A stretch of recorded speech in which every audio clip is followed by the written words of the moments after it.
C'est pas TV, c'est pas TV, c'est pas TV, c'est pas TV, c'est pas TV, c'est pas TV, c'est pas TV, c'est pas TV, c'est pas TV, c'est pas TV, c'est pas TV, c'est pas TV, et ça la télé. Nous sommes tentés et lire, déclare la parole du Seigneur. C'est comme autant de son serviteur, Moïse, la justice est restaurée. Nous sommes autant de ténèbres, des familles et d'obscurité. Nous sommes la voix qui crie dans les déserts. Préparez les chemins du Seigneur. Voici, il vient au son de la trompette. Chez vos chants les nuées, brillant comme le soleil.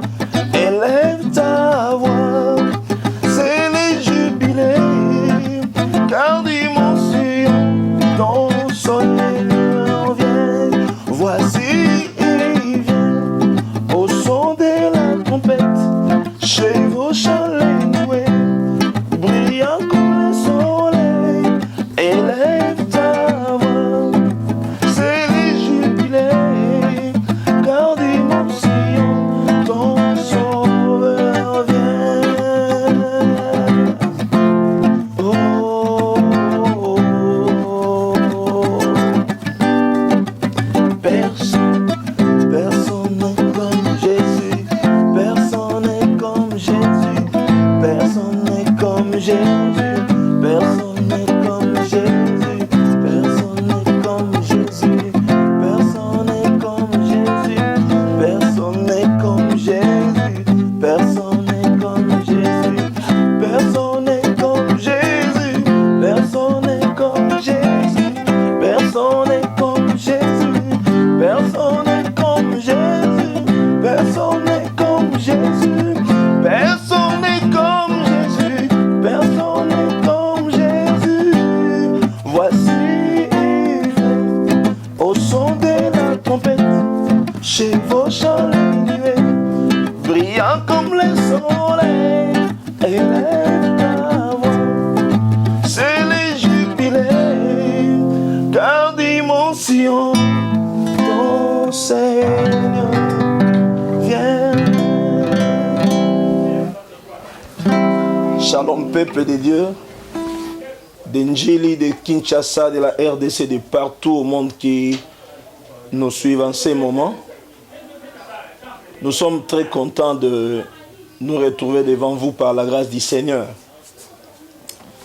Nous savons que nous traversons une période très complexe dans l'Église, dans le monde, dans tous les domaines.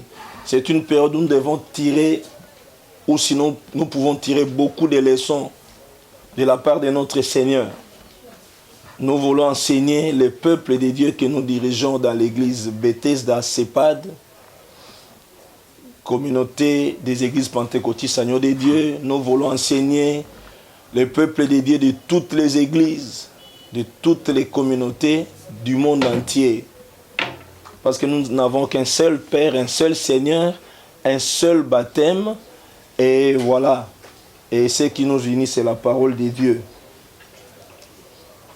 Ce matin, permettez-moi de vous parler de la foi. Le juste vivra par la foi. Je ne parle pas des œuvres de la foi, je ne définis pas trop la foi d'une manière théologique ou complexe. Je vais parler du juste qui doit vivre par la foi. Je commence par lire les livres d'Habakkuk. Habakkuk chapitre 2 et au 4e verset. La Bible dit dans version Louis II, « Voici son âme s'est enflée, elle n'est pas droite en lui, mais le juste vivra par la foi. » S'il faut revenir dans le contexte d'Habakkuk, un prophète d'Israël, certainement du temps d'Ésaïe et des autres, était en train de parler au peuple de Dieu. En fait, son problème, c'était quoi? La Bible nous montre Habakkuk comme une sentinelle, comme un prophète, un vrai prophète. C'est lui qui se tient à la brèche, c'est lui qui surveille le peuple pour sonner de la trompette, pour signaler s'il y a un danger. En fait, c'est ça les sentinelles. C'est ce que nous devons faire aujourd'hui. Quand nous voyons un danger, nous devons nous tenir à la brèche, nous devons nous tenir sur la muraille, sur la frontière, sur l'endroit de sécurité pour signaler au peuple de Dieu ce qui se passe et comment ils doivent s'y préparer. Et Habakkuk a constaté que le pays était noyé dans le péché, dans l'iniquité, dans l'injustice. Et il avait vraiment souffert dans son cœur de voir le peuple de l'Alliance vivre comme le peuple païen. Alors finalement, il a pris le temps de se plaindre auprès de Dieu. Et pourquoi les choses doivent marcher dans ce sens? Pourquoi les choses doivent mal marcher? Habakkuk s'est plaint. Il s'est plaint de l'état du pays. C'est comme aujourd'hui, il y a des choses qui se passent dans le monde, des choses qui sont en train d'ennuyer les gens. Beaucoup de gens se posent des questions. Nous sommes en face d'une grande confusion. Il y a la science, il y a la maladie, ou encore les maladies, il y a la pandémie, il y a les épidémies, et ce corona aujourd'hui devient comme un virus majeur, une pandémie majeure, sans compter d'autres pandémies, d'autres épidémies. Alors, beaucoup de gens se posent des questions. Ceux qui sont avec moi à Bethesda, au quartier 13, à Njili, quartier 13, sur Malao 30, au terrain de l'ex-cimetière, quartier 13, savent que au mois de janvier, le 30 janvier, alors qu'on était en pleine prière de la fin du mois, 3 soirées de prière de la fin du mois, le Seigneur nous a dit sur le champ, pendant que je conduisais la prière, le Seigneur nous a dit sur le champ de prendre des précautions, de jeûner, de chercher des jours de jeûne et prière parce que une épidémie viendrait, ça proviendrait de l'est du continent. Ça va bousculer l'Europe et ça va descendre enfin en Afrique, ça va bousculer les autres continents.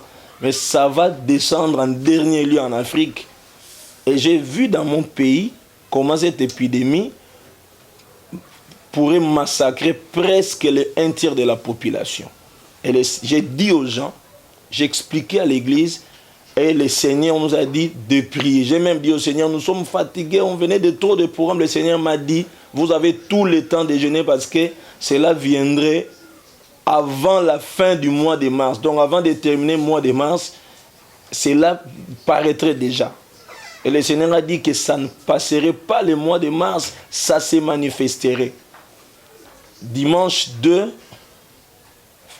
février, où mon bien-aimé le pasteur Jean-Pierrot Litoko de AOG, Assemblies of God de Kisangani, qui est venu prêcher chez moi, après son service de la prédication et de délivrance, devant lui, j'ai pris le temps de relater encore ces messages devant tout le peuple de Dieu. Et nous avons eu à jeûner pendant 3 jours, le mercredi suivant, jeudi, vendredi, dimanche. Nous avons fait ce que le Seigneur nous a demandé. Aujourd'hui, que nous sommes en train de vivre ces choses, je veux demander au peuple de Dieu de ne pas paniquer. L'église est grande. Si les uns ont eu la chance d'avoir ces messages, peut-être de plusieurs manières, d'autres n'en ont pas, et ce n'est pas un problème, c'est l'église du Seigneur, et l'église c'est un corps constitué de plusieurs dons spirituels. Et nous avons tous le devoir de calmer le peuple de Dieu. Psaume chapitre 32, verset 6 dit, « Errez, c'est lui qui te prie au temps convenable. » Je crois que nous avons commencé à prier au temps convenable. Le Seigneur nous a montré de loin ce qui arriverait. Et nous avons eu le temps de prier, nous avons pris le temps de chercher le Seigneur. J'ai vu beaucoup d'églises au mois de février organiser d'autres prières qui m'ont étonné. J'ai compris que Dieu a parlé à son Église.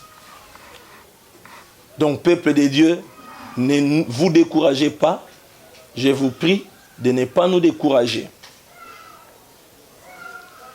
Habakkuk s'est posé des questions et le Seigneur va lui dire finalement, écoute, tu te poses des questions sur ce qui arrive en ton pays, mais c'est le résultat du péché. D'ailleurs, tu n'as pas encore vu. Devant là, regarde, les Babyloniens viendront et ils vont complètement saccager le pays. Il a décrit le peuple babylonien, comment ce peuple va venir se fondre sur Juda. Il a expliqué, il a donné des explications, il a donné les caractéristiques du peuple babylonien. Donc ce n'est pas différent de ce qui nous arrive aujourd'hui. Ce n'est pas différent. Mais regardez, Habakkuk était complètement ébloui, complètement bouleversé. Il dit, mais comment le Dieu saint peut permettre à ce qu'un peuple païen vienne troubler son peuple, vienne troubler ses enfants? Et le Seigneur a dit, ce n'est pas ton problème. Le problème est que toi, tu dois rester juste. Toi, tu dois demeurer fidèle. Demeure dans la fidélité. Reste fidèle à Dieu. Et tu verras ce que le Seigneur fera. C'est-à-dire que ce matin, je vais demander à chacun de nous, à chaque enfant de Dieu, de demeurer dans la fidélité. Dieu nous a justifiés par Jésus-Christ. Dieu nous a déclarés justes par Jésus-Christ. Celui qui est en Christ est une nouvelle créature. Il est déclaré juste. Le jeudi passé, pendant que je me reposais la journée, regardez ce que le Seigneur m'a dit vers 16 heures. Le Seigneur me dit, Doudou, regarde ce que les gens sont en train de se dire sur moi. Les gens sont en train de dire que je n'existe pas. Si vraiment Dieu existait, si l'Éternel existait, comment il peut permettre que les gens meurent en masse comme ça? Comment il peut permettre que les gens sabotent le monde? Comment il peut laisser les gens mourir comme ça si Dieu existait? Et le Seigneur a dit, il y a même des gens qui sont en train de m'abandonner, d'abandonner leur foi, parce qu'ils ont vu les leurs mourir, leurs frères, leurs sœurs, leurs femmes, mourir de cette épidémie, de cette pandémie. Alors le Seigneur m'a dit ceci, tournez vers moi les regards. Tournez vers moi les regards. C'est vrai que tout le monde regarde vers les scientifiques. Tout le monde regarde les hommes de science, les chercheurs, les médecins, les docteurs, les savants. Mais le Seigneur a dit que vous ne trouverez pas de solution si vous ne me cherchez pas. Parce que c'est moi qui suis le créateur de l'homme. C'est moi qui ai créé l'homme. Je connais de quoi l'homme est formé. Et le Seigneur s'est attristé de ce que même ses enfants tournent dans le désespoir. Le Seigneur a dit, une petite situation de rien du tout est en train de vous troubler comme si je n'existais pas, au point que vous vous tournez contre moi. Je viens ce matin, je viens cette journée exhorter encore le peuple de Dieu. Je vous exhorte à prendre courage. Puisque nous avons prié avant que cela n'arrive, aujourd'hui que peut-être le corona n'est pas encore entré dans votre maison, c'est le moment de prier. Gardez votre justice, n'abandonnez pas le Seigneur. Ne prenez pas le temps de commencer à réfléchir qu'est-ce qui arriverait demain. Peut-être nous serons à la maison, d'autres pays sont développés et ils ont tous les moyens. Nous n'avons pas de provisions. La situation sera catastrophique en RDC. La situation sera catastrophique dans ma famille, dans mon pays. La situation sera catastrophique là où je suis. Il est grand temps de tourner vers le Seigneur. Notre Bible dit dans le livre de Romains, chapitre 10, à partir du 13e verset, la Bible dit « Quiconque invoquera le nom du Seigneur sera sauvé ». Donnez votre vie à Jésus. Il est temps de tourner vers le Seigneur. Et la Bible déclare « Dieu est le Dieu véritable, tout le monde viendra à lui ». Il est temps de venir au Seigneur. Nous allons fuir où? Nous allons aller où? Je crois qu'il est temps de chercher le Seigneur. Il est temps vraiment de chercher le Seigneur. Donnez vie au Seigneur. Ça ne vous coûtera rien du tout de tourner votre cœur au Seigneur, de dire Seigneur Jésus, je reconnais que je suis pécheur. Prends ma vie, dirige mon âme. Je veux que tu deviennes mon Seigneur, le sauveur unique de ma vie. Bien-aimé, mourir de corona, ça ne veut rien dire. Si tu ne meurs pas de corona, tu peux mourir de la malaria. Tu peux mourir de n'importe quelle maladie. Tu peux mourir même sans tomber malade. Tu peux mourir d'une manière ou d'une autre. Ce qui compte, c'est où passeras-tu ton éternité après ta mort. Je ne souhaite pas que vous mouriez de corona ou d'une autre maladie, mais je vous fais voir la réalité. Si vous ne mourrez pas de corona, vous pouvez mourir d'une autre maladie. Vous pouvez mourir d'une autre manière. Nous avons vu des gens mourir sous le sommeil, sans tomber malade. La personne part. Mais aujourd'hui, si vous entendez sa voix, n'endurcissez pas vos cœurs. Et je vous en conjure, vous les enfants de Dieu, nous les enfants de Dieu, nous serviteurs de Dieu, ne nous décourageons pas. Regardez, c'est que les livres de Hébreux chapitre 10, à partir des versets 37, et je vais atterrir par là, et je vais encourager quelqu'un par un chant spirituel. Je lis dans version Parole vivante d'Alfred Cohen. Encore un peu de patience, nous dit l'Écriture. Dans peu de temps, celui qui doit venir sera là. Il ne saurait tarder. Or, il est écrit, celui qui est juste à mes yeux et qui me restera fidèle accédera à la vie par la foi. Mais s'il quitte ses chemins pour revenir en arrière, je ne lui accorderai pas ma faveur. Je vais dire à quelqu'un que le Seigneur ne veut pas que nous retournions en arrière à cause de ce qui nous arrive. Si vous allez mourir de cette maladie, ce n'est pas un problème. Mais soyez entre les mains du Seigneur. Mais je suis de ceux qui croient que le Seigneur peut faire sortir quelqu'un de cette maladie. Je suis de ceux qui croient que la prière a la puissance d'amener l'action de Dieu, l'action du Saint-Esprit dans la vie de quelqu'un, lui amener la guérison. Je suis de ceux qui ont la foi pour être sauvés, pour être guéris. Je suis de ceux qui croient que Corona partira. Corona laissera le monde. Ce n'est qu'un signe que Dieu nous donne.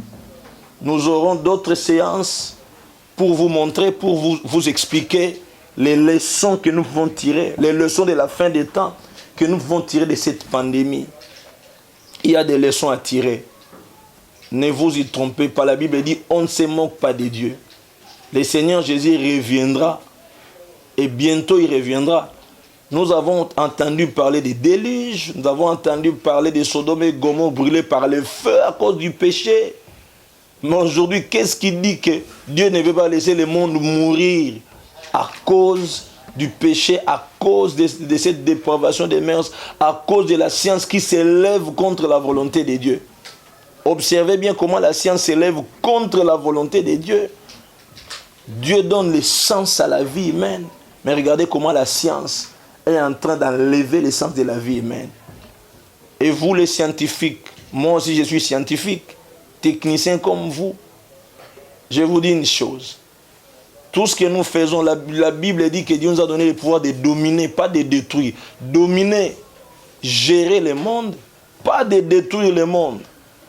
Il est grand temps que nous rentrions au pied du Seigneur, auprès de lui, pour que tout ce que nous sommes en train de faire soit pour la gloire du Seigneur. Peuple du monde, Européens, Asiatiques, Africains, Océaniens, Américains, peuple de partout, il est temps de chercher le Seigneur. Dans nos prochaines prédications, nous vous donnerons d'autres points eschatologiques, nous vous donnerons d'autres signes, nous parlerons peut-être en termes pas trop théologiques, mais en termes simples, accessibles à tout le monde, pour que tout le monde comprenne ce que le Seigneur veut de nous en ces temps. Il y a beaucoup de choses, beaucoup de leçons à tirer. Mais retenez que le Seigneur Jésus est en train de nous présager par ces choses que bientôt il va venir. Que le monde ici n'a pas d'avenir. Ce n'est pas encore la 3e guerre mondiale. Mais j'ai suivi quand le secrétaire général des Nations Unies dit ce matin qu'il faut qu'il y ait cessé le feu partout. Ils savent ce que ça veut dire. Nous en parlerons prochainement. Que Dieu vous bénisse. Nous vous encourageons à rester dans le Seigneur. Soyez sereins. Corona passera. Mais même si quelqu'un doit mourir de Corona, s'il est dans le Seigneur, le jour où Jésus reviendra, il ressuscitera. Il aura un changement de corps et il sera enlevé avec le Seigneur dans les airs. Je crois que moi j'y serai et je crois que toi tu seras. Et c'est lui qui croit qu'il n'a pas l'assurance d'y être doit se souvenir que j'ai dit, vous avez le temps de donner votre vie au Seigneur Jésus. Voilà ce que je pouvais dire ce matin. Behold,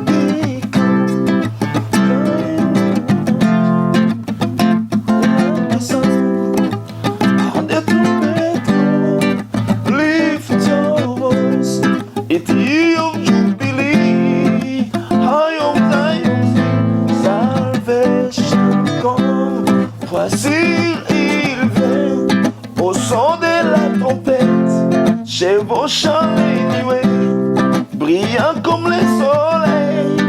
Élève ta voix, élève ta voix, élève ta voix, élève ta voix, élève Jésus, élève Jésus, élève Jésus, élève Jésus. Chantons Zana, chantons Zana, chantons Zana, chantons Zana, Maranatha, Maranatha, Maranatha, Maranatha. Voici il vient au son de la trompette, j'ai mon chant les nuées, brillant comme les soleils. Élève ta voix, c'est le jubilé, car d'émotion ton Seigneur, il vient.